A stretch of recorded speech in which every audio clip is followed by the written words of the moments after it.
matin en ce dimanche 1er juin et on attaque avec la météo, Pato. Ouais, ça se gâte aujourd'hui dimanche. Après plusieurs jours de beau temps, les orages vont s'intensifier entre le sud-ouest et en remontant jusqu'aux frontières de l'est. Ça sera quand même plus calme au nord malgré quelques nuages. Et puis le soleil va réussir à s'imposer et résister près de la Méditerranée. Les températures sont en baisse. Il va faire en moyenne ce matin 17 sur les côtes de la Manche, 19 sur la côte atlantique et la région parisienne, 23 en Occitanie et à Marseille, 24 dans le Grand Est et en Bourgogne, 26 dans la vallée du Rhône. Cet après-midi, on attend 18 sur la pointe bretonne, 19 à Lille, 23 à Paris et à Nantes, 24 à Bordeaux, 27 à Strasbourg et Lyon, 28 à Toulouse et jusqu'à 33 quand même en Provence. La pollution, la qualité de l'air est moyenne, les indices entre 3 et 5. On va faire tourner la roulette, je vous envoie au ciné, direction les salles de ciné pour aller voir Ballerina. C'est la nouvelle franchise de John Wick, vous envoyez roulette au 7 20 20 et on s'informe ce matin.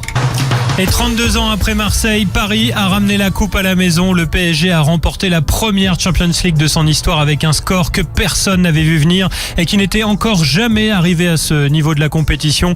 Les hommes de Luis Enrique ont écrasé l'Inter Milan 5-0. Désiré Doué, qui a inscrit un doublé et une passe décisive, a été élu homme du match. Marquinhos, le capitaine, a complètement craqué à la fin de la rencontre au micro de Canal+. Lui qui a vécu la remontada du Barça, la défaite en finale contre le Bayern, il attendait ça depuis si longtemps. J'ai plus de force, j'ai tout donné. Je voulais trop ça, on a souffert. Je pense que les supporters, ils sont fiers.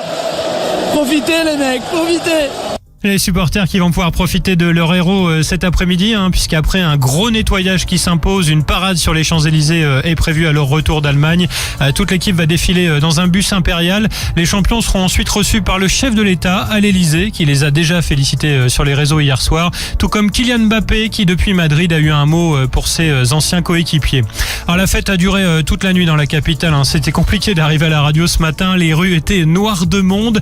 Même si l'ambiance était chaleureuse, il y a eu aussi des débordements. Selon un bilan encore provisoire, près de 300 personnes ont été interpellées. Le 18 pour contacter les pompiers s'est retrouvé saturé. Un magasin Foot Locker a été pillé. Match aussi très suivi dans toute la France. À Grenoble, 3 personnes ont été blessées, dont 2 gravement. 4 personnes ont été blessées, dont 2 gravement après avoir été percutées par une voiture.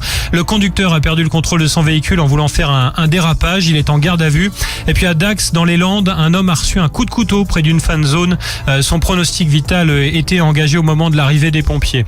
Alors nous sommes le 1er juin. De nouvelles mesures entrent en vigueur ce mois-ci. Le prix de certains paquets de cigarettes augmente. En revanche, les tarifs du gaz baissent. La RATP élève le montant de ses amendes pour les fraudeurs. De nouvelles chaînes de télévision vont faire leur apparition sur la TNT et plusieurs vont changer de numéro cette semaine. Les foyers les plus modestes vont pouvoir bénéficier d'une réduction de loyer de leur logement social. Et puis les demandeurs d'emploi et les bénéficiaires du RSA vont être plus contrôlés. Et du sport pour terminer, Pato.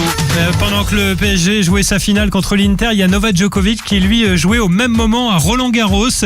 Le Serbe a battu son adversaire autrichien en 3-7 et après son match, il a confié qu'à chaque fois que Paris marquait un but, il était au courant puisqu'il entendait le public du Parc des Princes crier, hurler, et comme il l'a entendu 5 fois, il s'est vraiment demandé si c'était possible que ça fasse vraiment 5-0. Voilà, en tout cas, il jouera contre un Britannique en 8e de finale. Et puis tout à l'heure, Carlos Alcaraz remet son titre en jeu contre Ben Shelton. Et puis la Formule 1 pour terminer, c'est Oscar Piastri au volant de sa McLaren qui partira en pole position du Grand Prix d'Espagne. La course est à 15h et les 2 Français Pierre Gasly et Isaac Hadjar se sont hissés dans le top 10. Merci beaucoup, Pato. Je t'en prie, Walid. On se revoit pas tout à l'heure, non? C'est fini? Non, là c'est fini pour ce dimanche. Bon, je suis tout seul. Mais non, t'es pas tout seul. Il y a des millions d'auditeurs qui écoutent Skyrock. Je suis tout seul dans le studio, mais avec vous, auditeurs de Skyrock, c'est le principal. Et il y a beaucoup de monde sur les routes en plus, parce que ça rentre du pont de l'Ascension là. C'est clair. En tout cas, on est là sur Skyrock à week-end prochain, Pato. Ouais, salut Walid. Ciao. Bon week-end. Merci.